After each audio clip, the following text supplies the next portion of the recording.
Please ignore my appearance. I literally woke up like 5 minutes ago and I immediately started filming. It's been a while since I posted. The only way that I'm gonna get closure from the past almost 5 months of my life is if I say it all entirely right now, beginning to end, close this chapter forever, post it, and never have to explain or repeat my story again. I just want to say it all once, get it out there officially, and then never really go back to thinking, hearing about it, or talking about it. Heads up, this is going to be an incredibly long video. I'm going to do my best to explain things in order and in alignment, beginning to end, but it's going to be a really long video. So if you want to hear a really fucked up story, keep watching. I'm going to pull a Gabby Hanna back in like 2016 or something like that. And I'm incredibly aware that people could think I'm being immature right now, which is probably true, but I think this is like the least that I could do to at least help myself move on. Okay. My dad has a other like Lebanese friend, because my dad is Lebanese, and his friend lived in Campbell, Ohio. I don't think I said that right. I never really know how to pronounce it. It's like camp and then the word bell, but like Campbell, I don't know. And it's in Youngstown, Ohio, basically. And his friend had some daughters because he was with someone. And those daughters, one of them was my age. Let's call her Kayla. And Kayla, like during the years of us going there, at one point she got a boyfriend. And this boyfriend had a best friend. Let's say his name was James. And I met his best friend through a guy that Kayla was dating. And I talked to this guy named James, like when I was like 15, 16, and 17, on and off for years. Like at one point I liked him just because he had a hot voice. Like it was ridiculous. But he was such a bad person. He has slept with so many people, like on and off. Like he used to call me on video chat and like tell me and keep me on the phone while he was talking to his girlfriends, like how badly that they wanted him and wanted to have sex, and like keep me on the phone with his girlfriend begging for sex. Like, look, Maya, like she wants it so bad. Like it was disgusting. Need I also mention that he is the father of several children from several women. So James wasn't a good person. And I only liked him probably like a month when I was like 16. That was literally it. Other than that, I stayed away from him. The reason we talked on and off for so many years is because like I would like come to my senses every now and then and be like, he's a bad person. So we would stop talking, and then one day he would message me again, and it was a repetition process. I'm gonna be honest. It was a continuous cycle. So that was James. One day, James texted me again on Instagram, did one of our coming back to each other things. And he was like, hey, do you have a boyfriend? How are you? I was like, I'm really good. No, I don't have a boyfriend. And he was like, I think you're a really sweet girl, and I have a best friend that needs a really sweet girl. And he's a really sweet guy, and you both deserve someone good. He was like, will you talk to him? And I was like, yeah, I'll talk to him. Because I have and was looking for a boyfriend, I'll admit it. So I was down. And this guy that he wanted me to meet and talk to, his name is Joseph Serrano Jr. I don't think I said his last name right. I don't really know how to pronounce it. I don't really care. And it's Junior because his dad has the same name as him. I'm gonna say Joe because that's how I know him. He gave me Joe's snap, and I was like, hi, I'm Maya. He was like, hey, I'm Joe. Immediately from us talking, he immediately matched my energy. Like immediately. I don't think we ever had a dull moment, like ever speaking, and we would talk every single day. It was like instant spark, instant connection. Like I felt it and he felt it for sure. We got each other's snap on March 2nd, and then we had our first date on March 5th. He came to my house early in the morning after working an overnight shift at Meyer, because that's where he worked at the time. He worked third shift there. So he came that morning and he met me. Like, I instantly hugged him when I met him. Like, it was instant that, like, I knew I loved him. So we watched Moana on our first day. I took him to this, like, crepe bakery place. And then we just, like, we played Mario Kart that day. It was literally the best date I've ever been on. And I'll say that till the day I die. That's one thing that he did really good by, was he treated me really well, especially on that first date. And it was the best first date I'd ever been on. He was really good on our first date. I'll never forget it. And then we talked. Like, meanwhile, like, this whole time he was working at Meijer, and I was working at Five Below as a shift leader. So I would talk to him while I was at work, and he would talk to me, and I'd stay up with him all night on the phone while he worked third shift at Meijer, and I would talk to him. And then eventually we had our second date, like March 9th, I think. He came to my house again, and we had our first kiss on my couch. And then, may I add, we were only, like, where he lived, Campbell, Ohio, is only like an hour and 15 minutes from my house with tolls. So it wasn't long distance. It was like medium distance, like not even, like, it was only like an hour and 15 minutes. So it wasn't incredibly long, but like at the same time, not everyone wants to drive almost 3 hours to see someone, you know what I'm saying? So we didn't see each other much. But on our third date, we talked the whole night, like stayed up the whole night while he was at his shift at Meijer.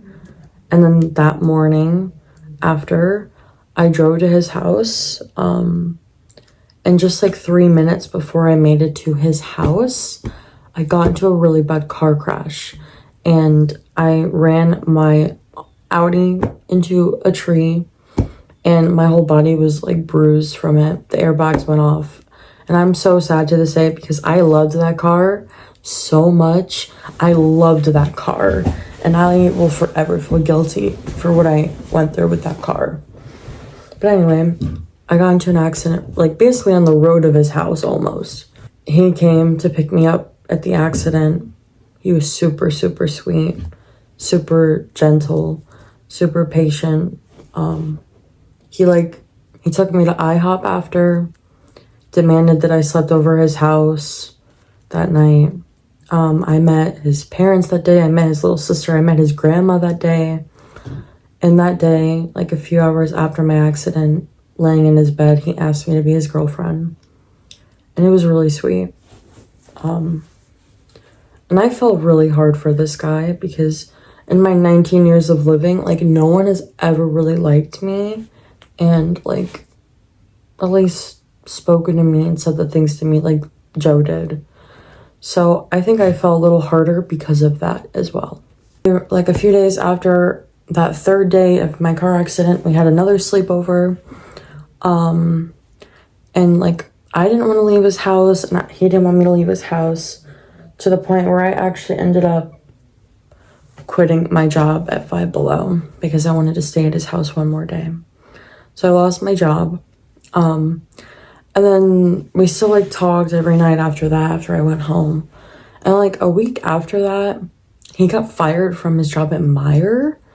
I don't really remember the reason why, because I feel like it was a lie that he told me of why he got fired from there. It was something with him like leaving early and not telling anyone he left early. It was something of the sort, but I feel like it was a lie. So I'm not going to go into depth about it, but he got fired.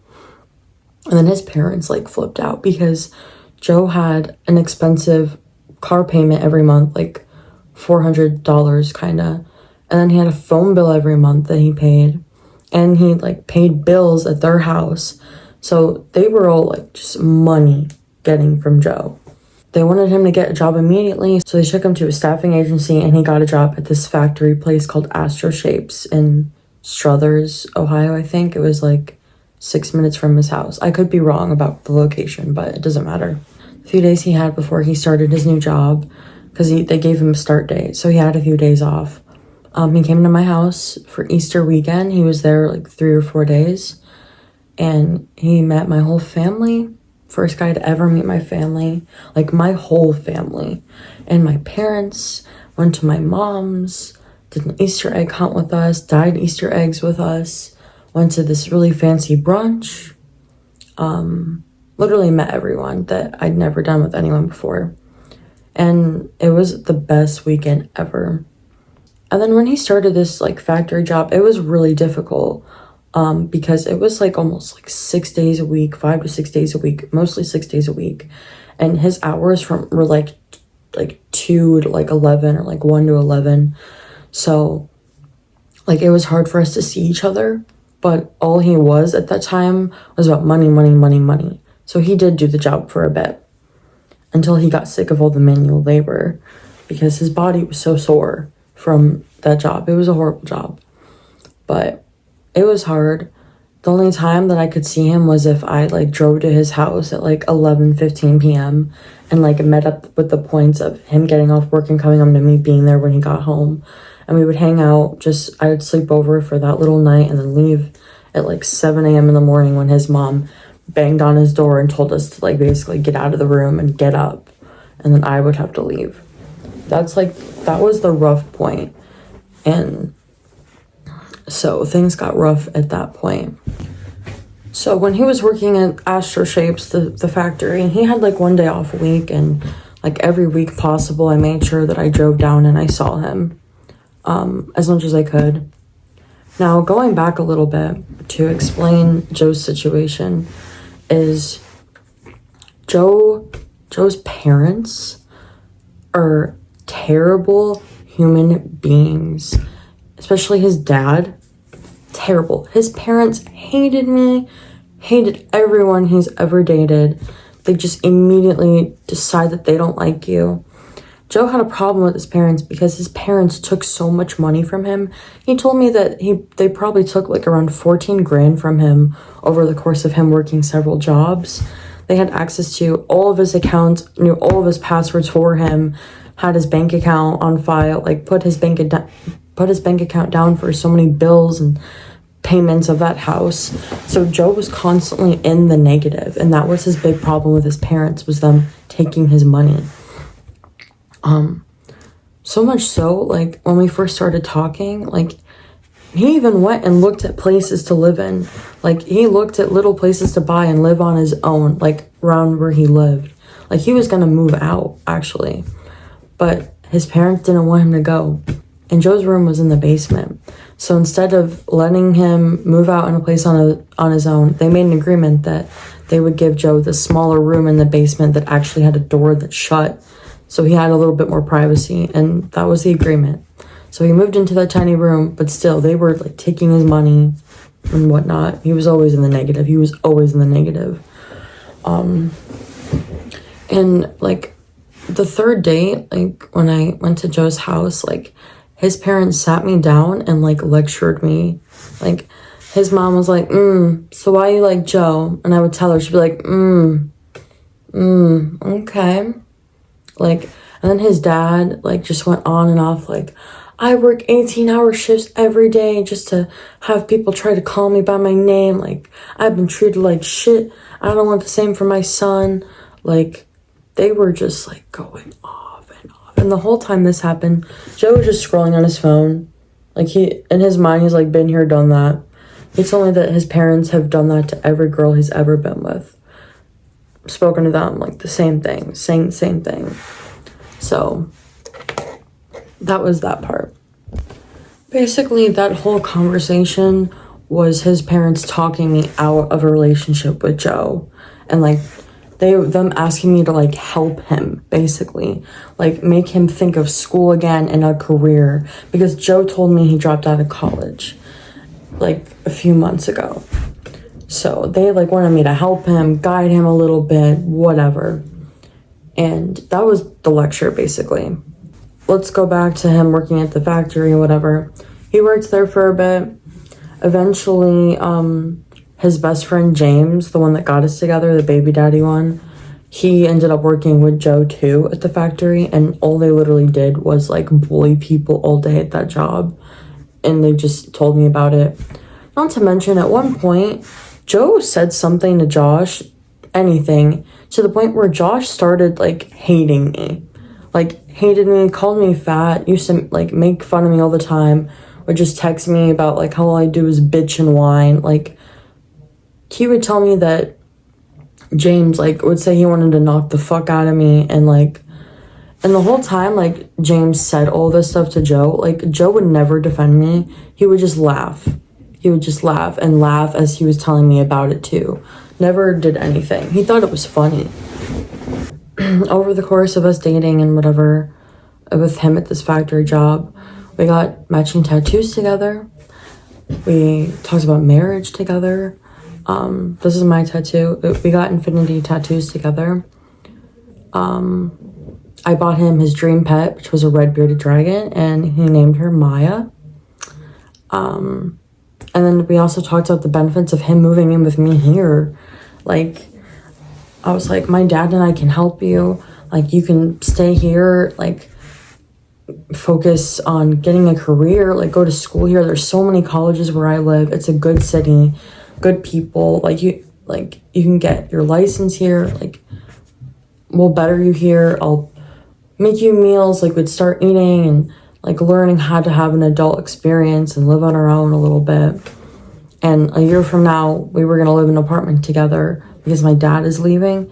So we were going to live in an apartment together, and that was the plan. We would have had our own place a few months from now. So, talked about moving in. And then, like, weeks later or whatever, he walked out on his job at Astroshape. So he was exhausted.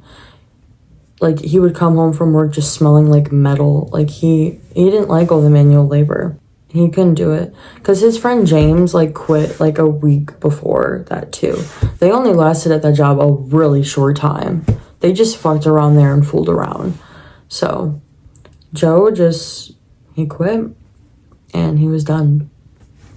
So his mom got on his ass again to get another job.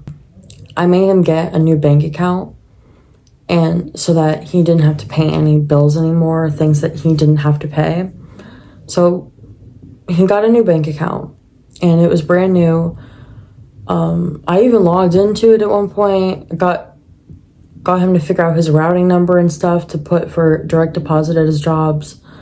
I logged out, obviously, but, like, he got a new bank account, and he got pushed over the edge because that new bank account, somehow his mom got a hold of it. I think he left his debit card in the car, he said, and she put him down for bills again. And he looked at his bank account, and it was, like, negative 400 something or 500 something. He called me one day, he was like, Maya, I'm in the negative. Like, I can't do this anymore. So impulsively that same day, he moved in with me.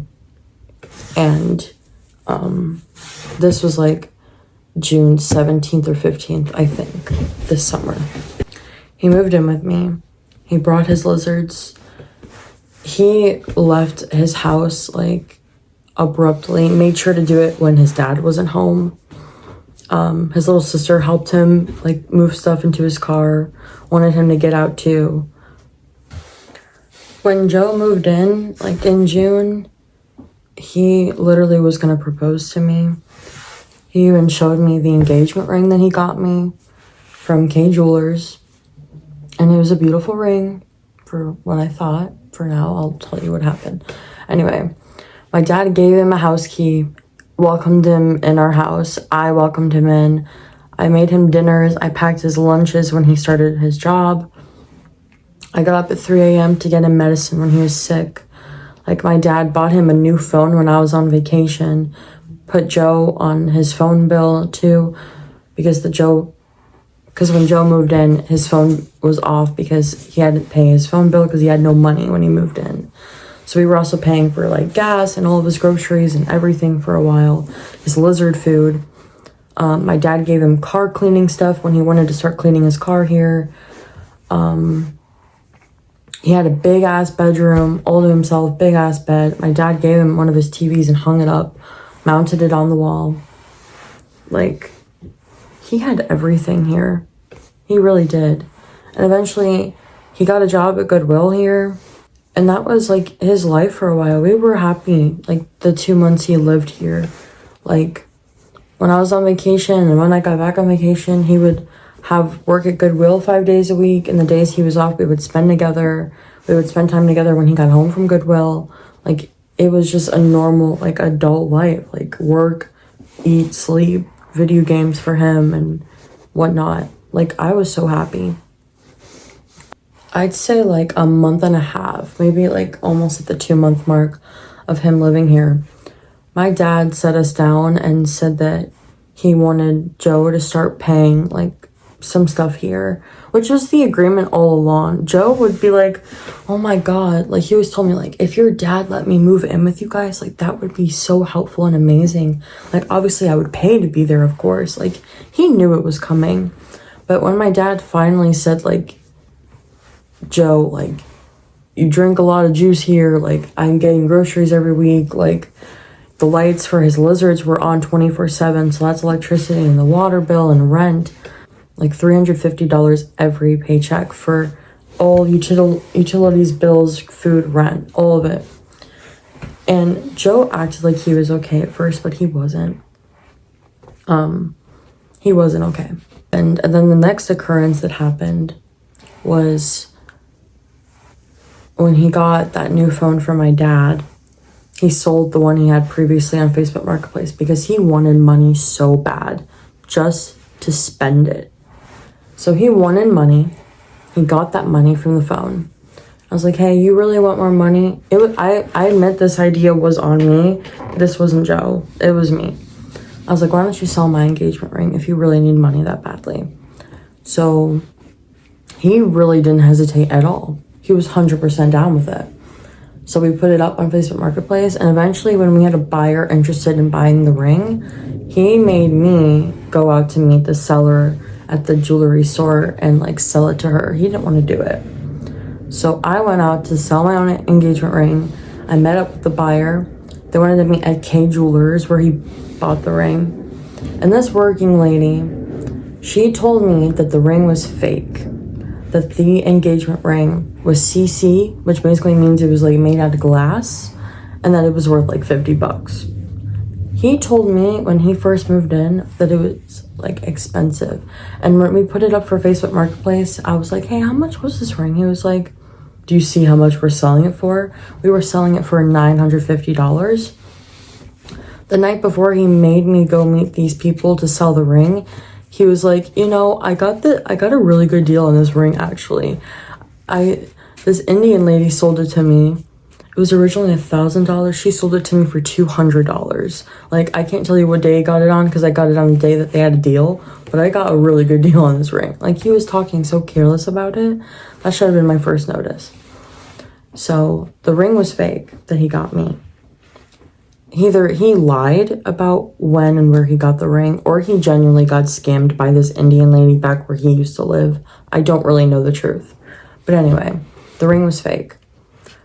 And then I went through his phone, and which is wrong of me.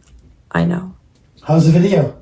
You're interrupting it. I am? Yeah. That's awesome. That's what I do. Go. Are you still ripping that in? Yeah, I have to go section by section. Oh, jeez, okay. You have sections? Yeah. Look, I'm writing everything down so I don't miss everything. What? I need to explain everything. I need to get it all out and then close the chapter forever. Yeah. Why don't you just close the chapter and move on? No. Right. Yeah, woman. So I found out that there was something with a girl when he worked at Meijer while talking to me and dating his ex, and I found out that he lied about when him and his ex before me had broken up, and he lied about the last time he had sex. So I asked him about it the same day we talked about this engagement ring. I was upset that it was fake. He said that he lied to me about when him and his ex broke up because he was scared that I wasn't gonna like keep talking to him or be with him. That he was scared that I wouldn't be with him if I knew that it was so previous. He told me that him and her broke up months ago and that he hadn't had sex in months. He told me that the lie was that they had broken up like just a little less than a month before him and I met, but he wasn't lying about the sex part. I was like, okay, I appreciate you being honest right now. That's okay. So that was like another sign, I guess. During those two conversations, he actually walked out on goodwill. Like, he walked out on the Astro Shapes job. He walked out on goodwill, didn't like it anymore. The pay was shit. He knew he needed more money per hour. So he got a new job. He loved this job, may I add. It was a car detailing job, and Joe loved cars. Like, loved cars. That was all he was about. He was obsessed with his car. So he got a job at Carvana, and it was more per hour, good benefits. It was really bougie, I guess. He loved it there. Joe's parents had a red Honda in their garage that they were originally going to give to Joe and like be his second car, or technically his first car, but they ended up letting him keep his Nissan Sentra because he had customized so much into that car. Like, it was Joe's, definitely. You could tell by looking at it. So they were going to sell that red Honda, and Joe texted me one day while he was at Carvana. He was like, I have good news. Like, my parents are going to sell the Honda, and they're going to give me the money that they get from selling it, and I think I'm going to get a second car. And like, when he came home from work that day, he was showing me all the cars he found and was looking at on Facebook Marketplace for a second car. When he had a good-looking, fully functional, vehicle in our driveway, nothing was wrong with his Nissan Sentra. He loved the car. I even loved the car. I'm gonna be honest. Anyway, he wanted a second car. And I said to him, I was like, hey, baby, like, that's great, but like, what if some of this money that you get was, like, saved for our future place together or something? I don't think he liked that. Because then he took it under the impression that I didn't want him to work on his dreams in cars before going to school and getting a career.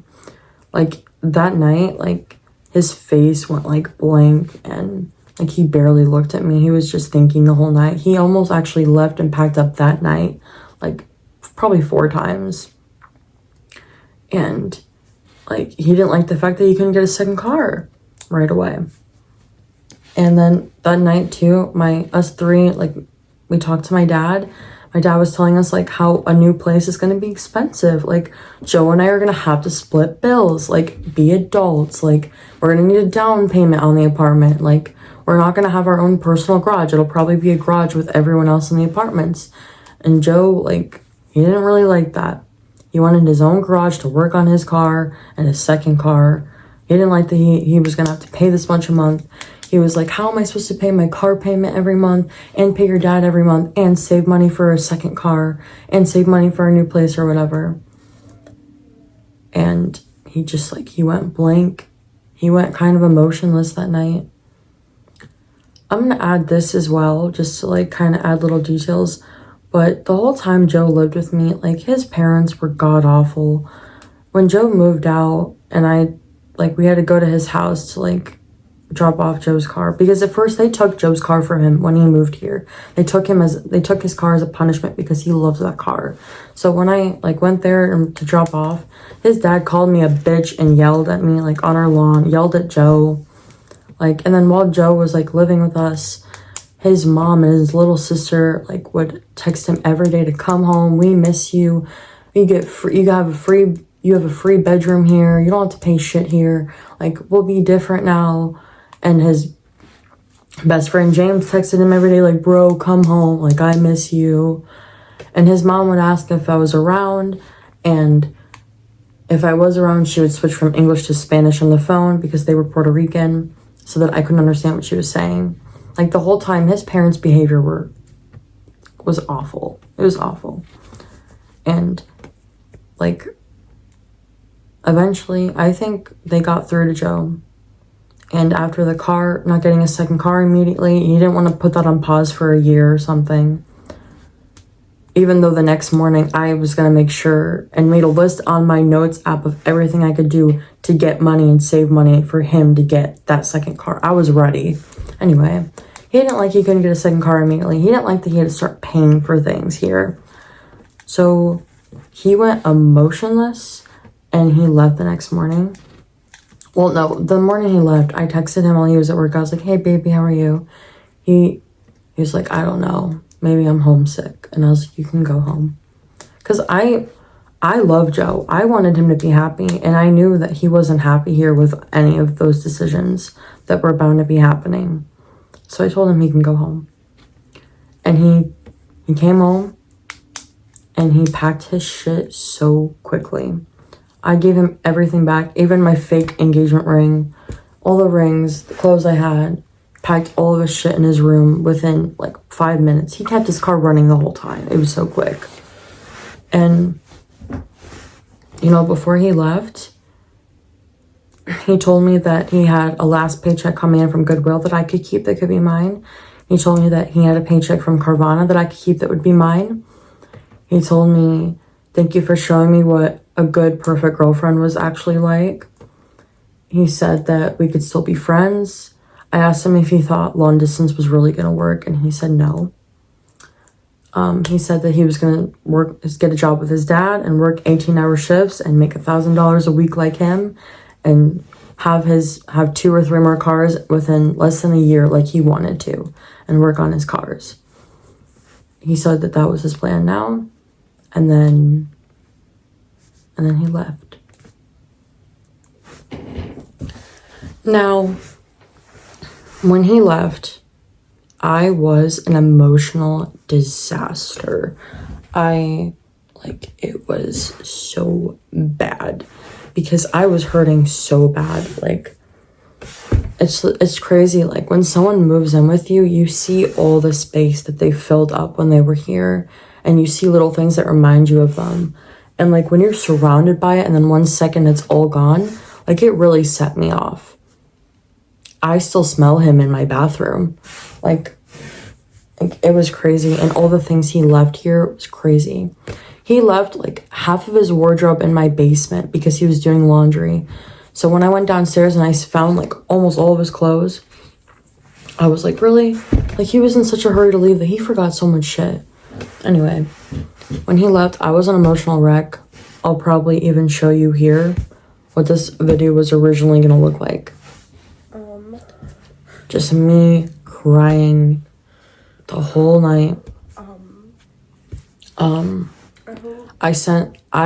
That night I typed up and I wrote letters, one dedicated to Joe, one dedicated to his parents to read. I begged for Joe. I sent him voice memos. I sent him paragraphs, like, begging him to talk to me. I'm not proud of this, by the way. I know I shouldn't have done any of this. I regret it.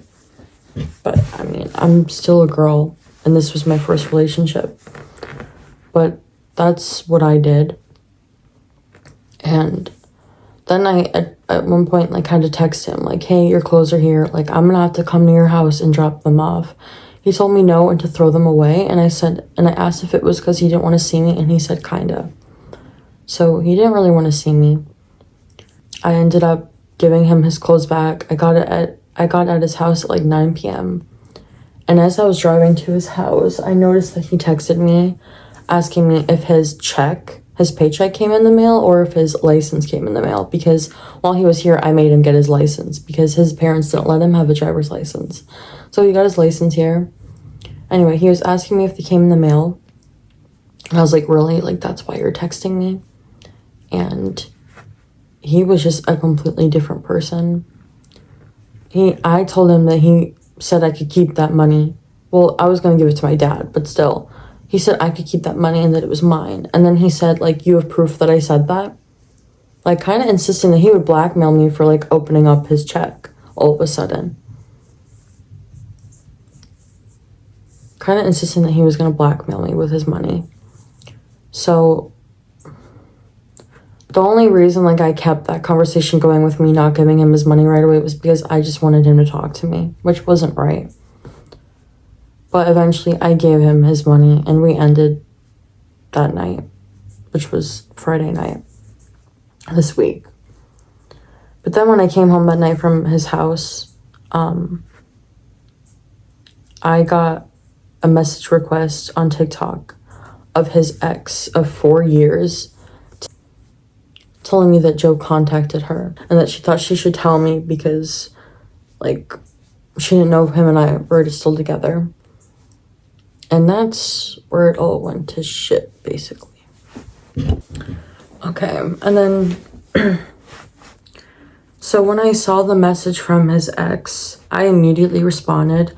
I didn't see it until like 10 hours after she texted me, though.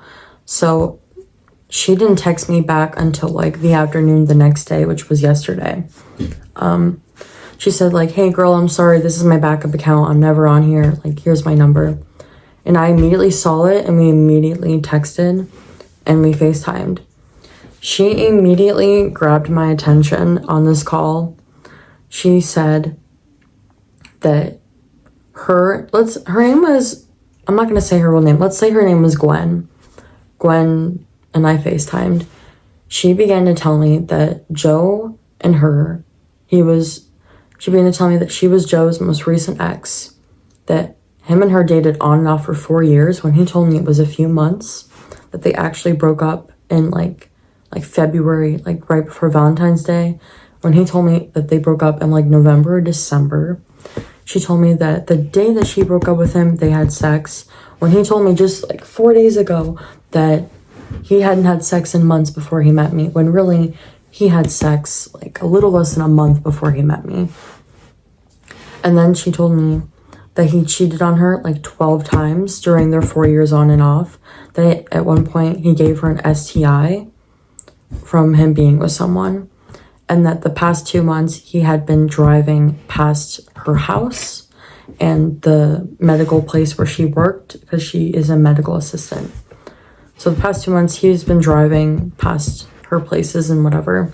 And the reason she and I know this is because a few times when he went past her house, he ended up talking to her mom, and then her mom proceeded to tell Gwen, her daughter, that, hey, your ex-boyfriend was here. So that's how she knew and found out.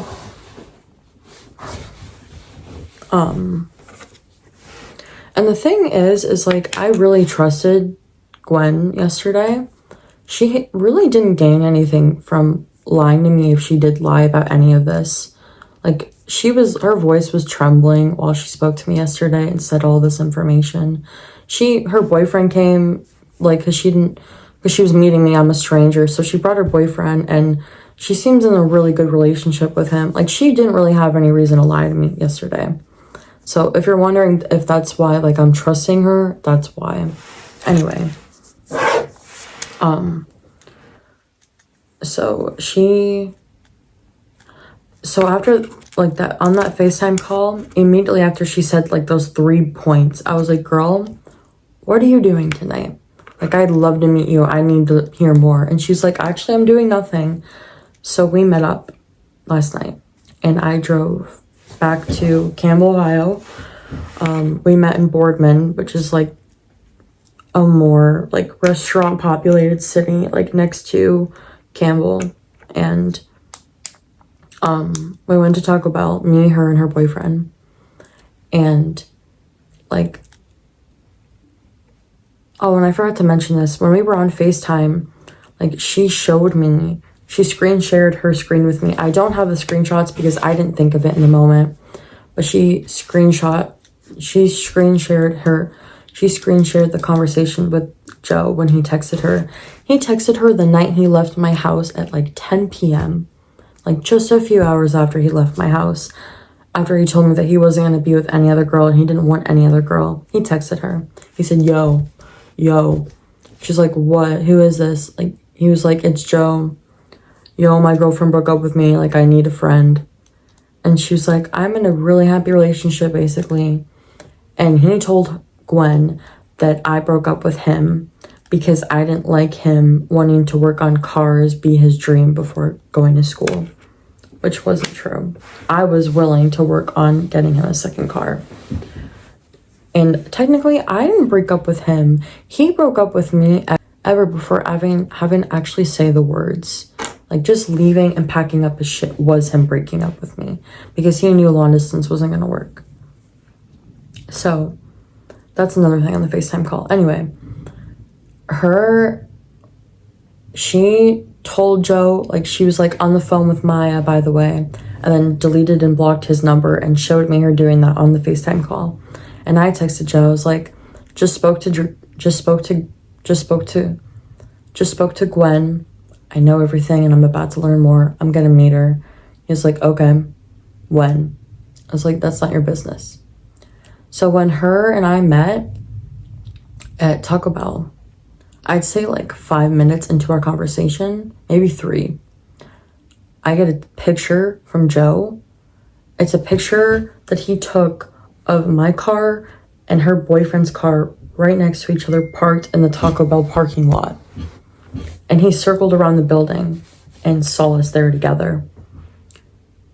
So, I don't know how he knew where we were when we were there. It was creepy as hell. Anyway, when I met her, I wrote down some of the things that she told me that all was a lie. Joe told me that I was the perfect girl for him, that I'm all he had ever wanted, that I was so sweet, and that I was the only person he'd ever want to be engaged with, and like that I'm the first girl he ever like moved in with, like whatever. Gwen told me, I said this earlier, but he actually got kicked out of his college. He didn't drop out. He lied about being engaged before because Gwen and him were engaged at one point, and that he almost moved in with her. I found out that he did have something with a girl at Meyer while I was talking to him and while Gwen was dating him, because we dated him in like a small time span. So he did have something with, she said, like a hipster girl at Meyer. She said that Astro Shapes, the factory he worked at, her uncle also worked at, and Joe talked to her uncle about Gwen and asked about her. He lied about video games with me. He told me I was the first girlfriend that ever played any video games with him. I played Fortnite and the Wii with him, and I played his Spore Skylanders game, Call of Duty, whatever. She told me that him and her like basically played Fortnite all the time, and that was a lie. He told me that his girlfriends were abusive, smacked the shit out of him, hit him with a remote. And then Gwen told me that actually Joe had hit her before, and that the only time that she ever really hit Joe was when she found out that Joe had cheated on her again with his ex of 6 years. And then she said that hitting the remote or whatever, that she tossed it to him and that it just hit his arm. It wasn't like as violent as he made it seem. She told me that he lied and said that I lived out of state instead of just like an hour away, which I don't know why. And I found out that he lied about where he worked. He told me he worked at Burger King, did really well there, worked at Panera, and then worked at Meyer, and then Astro Shapes or whatever.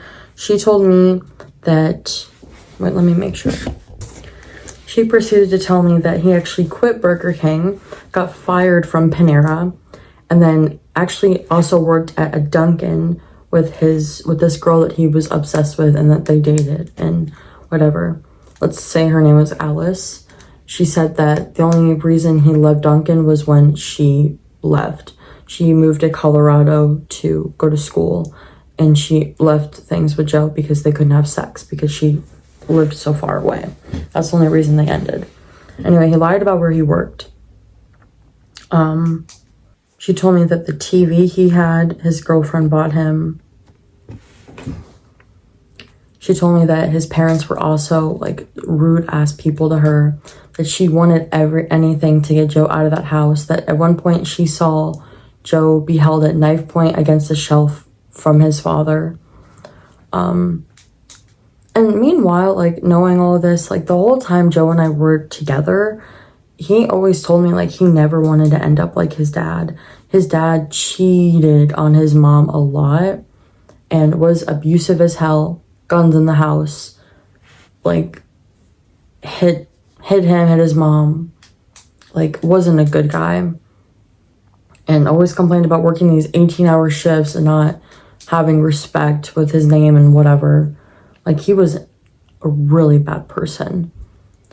So when Gwen told me, like, all of this, she said that, like, Joe and his first girlfriend, let's say her name was Cassie, that they dated for like 6 years, met in middle school, like 11 or 12, and lost their virginity to each other. He told me he lost his virginity when he was like 15, but it was like 11 or 12. And that, like, they dated and whatnot, and that they, like, went off and on, and then he ended up dating Gwen and off and on, and cheated on her a ton of times with this girl. Let's call her Shannon, and then Alice, and then Cassie. He went back to Cassie a few times. Like, she told me that, like, he slept around, like, a lot and fucked many, many people. And the ironic thing about all of this is that the whole time Joe and I were together and spoke, he told me he had a really low sex drive, and that sex really didn't mean anything to him, and that, like, he would be perfectly fine without it. And he said that it wasn't the most important thing in a relationship. Yet all I really heard yesterday was that he slept around that town like crazy, and, like, in high school, and tried to get with a girl in high school that was popular for sleeping around. Like, I don't know, it disgusted me last night. So I found all of that out. I also found out that, like, I think like a week or two into us like dating, like he texted Gwen, like, saying that he missed her and stuff. She told me that she tried, like, contacting him with, like, numbers and stuff. Last night, like, I wanted to meet up with him one last time after I talked with Gwen and, like, have some final words, closure, answers, admit to anything, literally anything possible. And, like, he kept saying no to me. So Gwen kind of had the idea of, like, unblocking him on her phone and asking if she would, like, ask to meet up with him, but instead it would actually be me. And I agreed to it. I admit that this wasn't amongst my character. But we did, and the thing is, like, when she texted him, he immediately read and answered her, yet kept leaving me undelivered, and said that he didn't trust the situation because her and I were together. And then he called me and he was like, "Hey, are you with Grace?" And the thing is like, if he agreed to just meeting me, like, I would have told Gwen and her boyfriend to, like, go home. Like, all I really wanted was a conversation between him and I. Like, no violence or anything. Like, nothing. If he would have agreed to it, I would have come to his house alone. But instead, when he, like, said no to us so many times, we went to his house. I told Gwen and her boyfriend to go, like, the street over because I just wanted to talk to him. I saw him in his driveway when I was pulling up, but when I parked in front of his house, he went inside or in his car or something, and his mom was just out there kicking her feet last night, and I was like, "Hey, how are you doing?" And she was like, "I'm tired. How are you?" And I was like, "Good." "He really won't talk to me, will he?" And she was like, "I guess not." And I was like, "Okay. His license is in the mail. It'll be here in a few days." She's like, "Oh, okay." And then I said, "Tell him I love him." And then I got in my car and I went home last night. The whole ending of this got a little bit messy because he broke my heart and completely lied to me. Lie after lie. Literally everything was a lie. And the funny thing about Joe was that he always told me all the time, he's like, "I'm the most honest person. You know I'm always honest with you, even if it hurts your feelings. Like, when have I ever lied?" He always said that. And the thing with Joe is, like, he almost, like, liked violence and like was addicted to violence. Like he always like loved play fighting, sometimes like play fought with me like I was a man too and that I could fight back.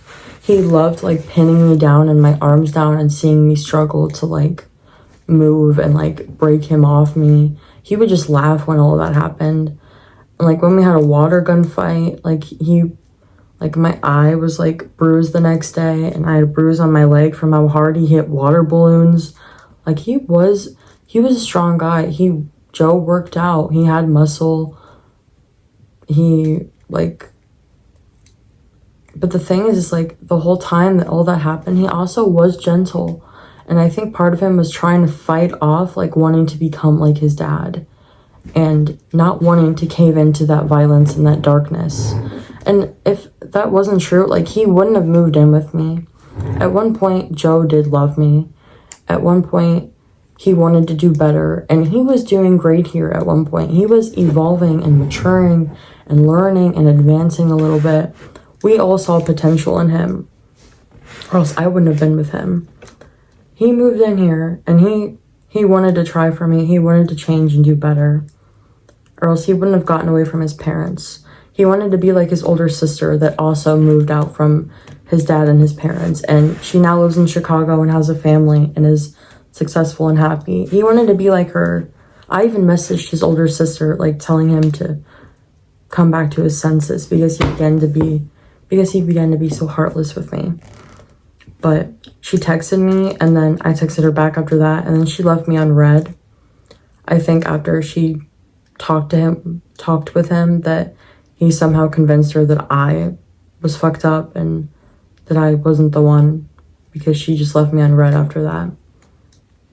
But I think Joe really wanted to change deep down. But instead he got scared of the money and the cars and the responsibility. And he was a coward. In the end, he wasn't strong enough for me. And he went back home to that toxic ass household and went back to what he knows and his roots and what he's familiar with. He wasn't comfortable here. He tried for me. I was the first girl he ever moved in with. That was true. And I'll never forget our memories together. I'll never forget our memories together and our laughs and how he made me feel and so like loved, and he was so respectful with me. He was really good to me. I mean, there was some things that I didn't know that happened behind the scenes and he lied to me, but officially he never did technically cheat on me, and he never he was upfront about everything for the most part. He tried for me. He tried to be different, but he couldn't handle it in the end. And I did everything I could to go into efforts to get him back when he left, and all of them were ineffective. I honestly think that he likes violence and craves the attention of someone wanting him and getting a hold of him. But in the end, he went back to who he really was, and the way he's spoken to me showed me that that's who he really is deep down, and that he wants to end up like his dad. I listened to him, he was so into video games. I got him to almost apply to this school to get an online degree in gaming design. My dad and I both gave him a laptop to do a gaming program on it and start learning about gaming. Joe, he's intelligent, he's observant, he's gifted with a really good imagination, and he has good ideas with things. And I wish him all the best, and it's just a shame that he went back to that household, surrounded himself with a father that could beat him up any day he wanted, and a mom that is just staying in a shitty relationship and not standing up and proving anything right by her children. It really is disappointing that he couldn't get away from that and that I couldn't help him. I was literally just about to be done with this whole video, And then I thought of a few more things that I forgot to add and that I wanted to add, especially for Gwen's sake, to be out in the open. She told me, like, when he worked at Burger King that he, like, screwed girls in the bathroom there. And a week ago, his ex of the 6 years, Cassie, we called her, she texted him on TikTok, like, saying, hey Joe, it's Cassie.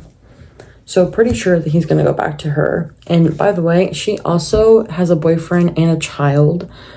And Gwen told me that he's tried the whole stepdaddy thing with her and her kid. So he'll probably go back to her.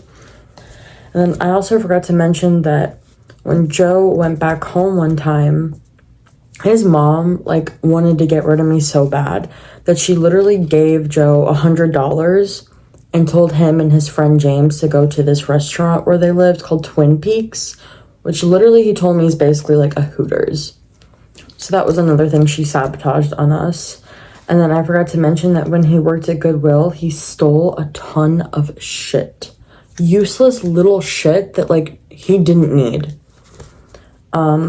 He kept the voice memos that I sent him, like, yesterday and the day before.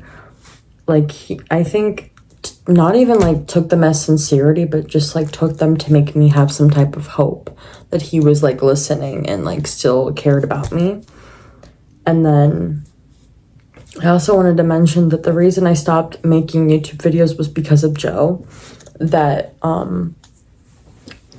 when I started, like, talking to Joe, that him and his best friend James watched my YouTube videos and basically made fun of me and them the whole time. So I made them on private and I stopped posting. And then the last thing that I wanted to say was to Gwen, or I'm saying her name is Gwen. Like, I just really wanted to make sure her identity was protected. Because without her, like, I really would have probably been in a worse situation, and it probably would have been continuous for I don't know how long. If I didn't know what I found out yesterday, if Joe texted me in a few months and asked to reconcile, I 100% would have said yes and probably ruined my life more and spent more money and more time on him and make all my family members accept him back. But she literally saved my life yesterday. And she went like 4 years on and off with this guy. I only did like not even a full 5 months. And I just really praise her right now for being a good person and for what she did for me. So that's all I really wanted to finalize by saying. I'm gonna go cry now. And then after that, I'm gonna cut it off and never look back on this again. So now I have nothing else to say. That's a wrap.